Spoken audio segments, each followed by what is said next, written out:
মুখ্যমন্ত্ৰীগৰাকীয়ে কৈছে যে জুবিন গাৰ্গক হত্যা হৈছে।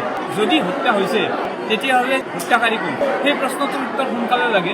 আপুনি যদি কৈছে হত্যা যদি হৈছে, হত্যাটো কোনোবাই কৰিব লাগিব। সেই হত্যাটো কোনে কৰিছে? সেই কথাটোৰ উত্তৰটো কিয় দিব পৰা নাই? আৰু মই আচৰিত হৈছোঁ, আজিৰ দিনটোত আচলতে আমাৰ কাৰণে এটা সংকটৰ সময় হৈছে যে আমি জাষ্টিচ বিচাৰি কাৰ ওচৰত যাম। কেইদিনমান আগত আমি দেখিছোঁ যে মন্ত্ৰীবিলাকে বিজেপিৰ আহি পেলাই কাৰ ওচৰত ন্যায় বিচাৰিছে।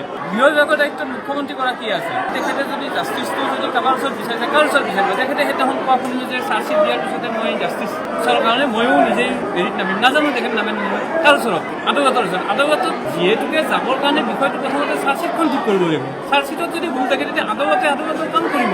সেই আদালতৰ ওপৰতটো আমি হাঁচাৰিবলগীয়া কোনোতো নহয়। তেনেকুৱা হয়তো এনেকুৱা হ'ব যে মই যদি মোৰ মতে ন্যায় নাপাওঁ তেতিয়াহ'লে আদালতৰ বিৰুদ্ধে সংগ্ৰাম কৰিম, সেইটো নহয়। গতিকে আজিৰ দিনটোত আমি বেলেগ হৈ গৈছোঁ আচলতে। সেইকাৰণে আমি শংকিত হৈ এটা কথা ক'ব বিচাৰিছোঁ, প্ৰাণৰ শিল্পী জুবিন গাৰ্গ ডাঙৰীয়াই যাতে শীঘ্ৰে ন্যায় পায়।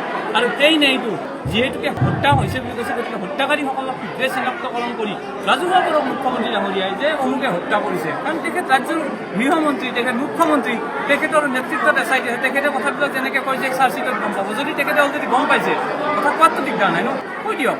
আৰু আমি আগতে ইমান দেখিছোঁ যে কিবা এটা যদি নহ'বলগীয়া ঘটনা হয়, ধৰ্ষণ হয়, হত্যা হয়, তেতিয়াতো বহুত ক্ষেত্ৰত যেতিয়া স্পট দেখাব নিয়ে। আমিতো দেখিছোঁ আমাৰ সামান্য জ্ঞানেদি এটা কথাই আছে, যদি এটা ঘটনা ঘটে তেতিয়া লগে লগে সেই জেগাটোত যিজনে ঘটনা সংঘটিত কৰিছে তেওঁক স্পটটো দেখুৱাব নিয়ে। আমিতো এই ক্ষেত্ৰত ইয়াতে আমিতো স্পট দেখুৱাব নিয়ে দেখা নাপালোঁ। যিকেইজনক ধৰিছে মই নাজানো তাত কি আইনী মেৰ পাছ আছে, কিন্তু আমি বিচাৰিছিলোঁ যে যদি ঘটনা সংঘটিত কৰিছে, যাক দোষী বুলি ভাবিছে তেওঁলোকক নি যিজনে কৈছিলে যে তেখেতক বিষ দিয়া হৈছে, যদি বিষ দিছে ক'ত বিষ দিছিলে, কিহত বিষ খুৱাইছিলে, বিষ যদি খুৱাইছে ক'ত খুৱাইছে, কি পাত্ৰত খুৱাইছে, সেই কথাখিনি ইয়াৰ পৰা অসম আৰক্ষী এছ আই টি দলটো যেতিয়া গৈছিল গৈ দেখাব লাগিছিল।